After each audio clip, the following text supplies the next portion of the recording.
कि excise department Dumka हाथ में हाथ धर के बैठे रहता है, उसका सारा काम पुलिस डिपार्टमेंट कर रही है। ट्रक पकड़ रही है पुलिस, रेड कर रही है पुलिस। डिपार्टमेंट मेरा सोया हुआ रहता है, असिस्टेंट एक्साइज कमिश्नर जो है यहाँ सोए हुए रहते हैं, उस पर हम लोग कार्रवाई करने का निर्देश दिए हैं कि उस पर शोकॉज करें। विभागीय पदाधिकारियों की उदासीनता के चलते कई योजनाएं लंबित है। ये योजनाएं कई जगह पूर्ण नहीं हुई है। हम उन पदाधिकारियों को कड़े शब्दों में निर्देश दिए हैं कि अपनी कार्यशैली पर सुधार करो, अन्यथा पर कार्रवाई करो। योजना के माध्यम से, एसडीएम के माध्यम से, क्लस्टर जो योजना है उसके माध्यम से हर व्यक्ति को पानी दे सकते हैं। एक्साइज डिपार्टमेंट का उसी तरह रेवेन्यू का काफ़ी नुकसान पहुंचा, खास करके दुमका और जामतेड़ा का। उसमें हम लोग शोकॉज किए हैं और 15 दिनों के अंदर में प्लेसमेंट एजेंसियों से जो बकाया राशि उसको जमा करें।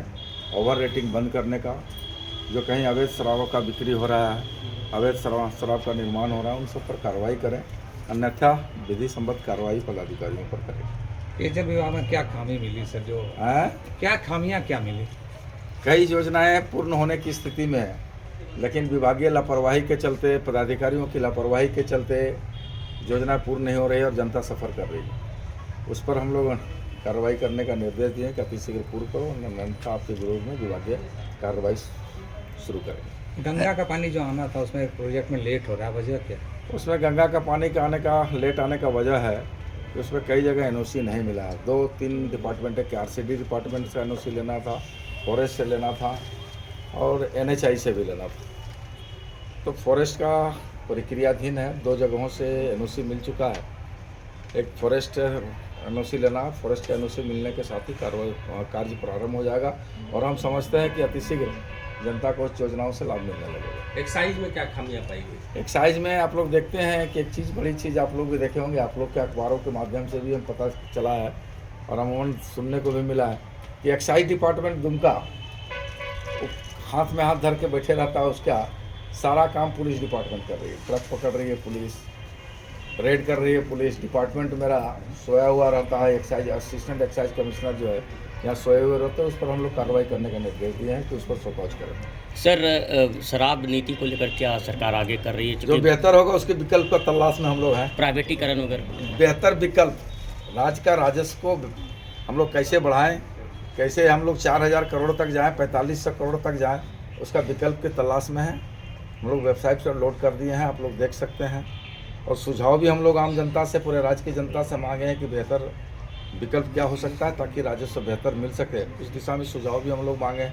आप लोग से भी चाहेंगे कि सुझाव डाल दीजिए। हाँ, सुझाव मांगे हैं कि आखिर किस स्तर पर उसको हम लोग बेहतर रूप कर सकते हैं। उसके लिए हम लोग हेडक्वार्टर का टीम भेजेंगे। कि विभागीय पीएचडी में विभागीय पदाधिकारियों की उदासीनता के चलते कई योजनाएं लंबित है।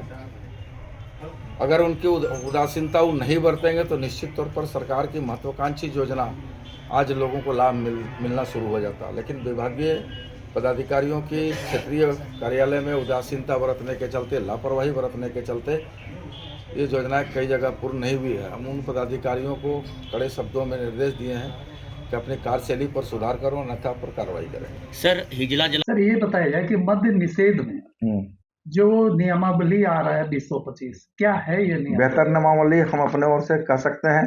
राज्य के आदिवासी और मूलवासी के भावना के अनुरूप, हम आम जनमानस के भावना के अनुरूप एसओपी को बनाने का हम तैयारी कर रहे हैं। उस मॉडल को लाने का तैयारी कर रहे हैं ताकि राज्य के जनता को और राज्य को, दोनों को राजस्व मिले और राज्य के जनता को आसानी से उसके विभाग के द्वारा जो को भाजन बनना पड़ता था, मानसिक और आर्थिक दंड मिलता था, उससे भी दूर रहे और लोगों को सहज रूप से बेहतर और शराब मिल सके।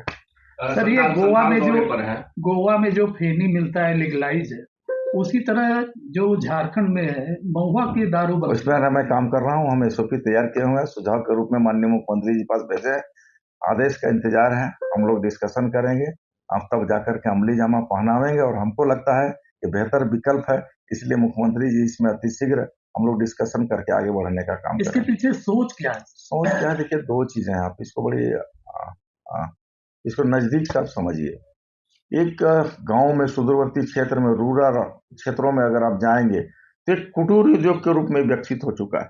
पूरे परिवार मिलकर के शराब बनाते हैं और उसको बाजार में बेचते हैं, तो उस पर जो कमाई होती है उससे अपने रोजी रोटी करते हैं। और वो छोटे शराब व्यापारियों से, छोटे ग्राहकों, वो छोटे जो व्यापारी हैं जो शराब चुलाते हैं, वो बड़े व्यापारी ले जाते हैं और उस पर दुगुना मुनाफा कमाते हैं। और चूंकि लाइसेंस उनका नहीं रहने के कारण एक्साइज डिपार्टमेंट कभी तो कभी थाना वाला, तो कभी कोई डिपार्टमेंट, कभी तो कोई छोटू भैया लोग भी जा करके उनको प्रताड़ित करते हैं, आर्थिक रूप से प्रताड़ित होते हैं, मानसिक रूप से प्रताड़ित होते हैं।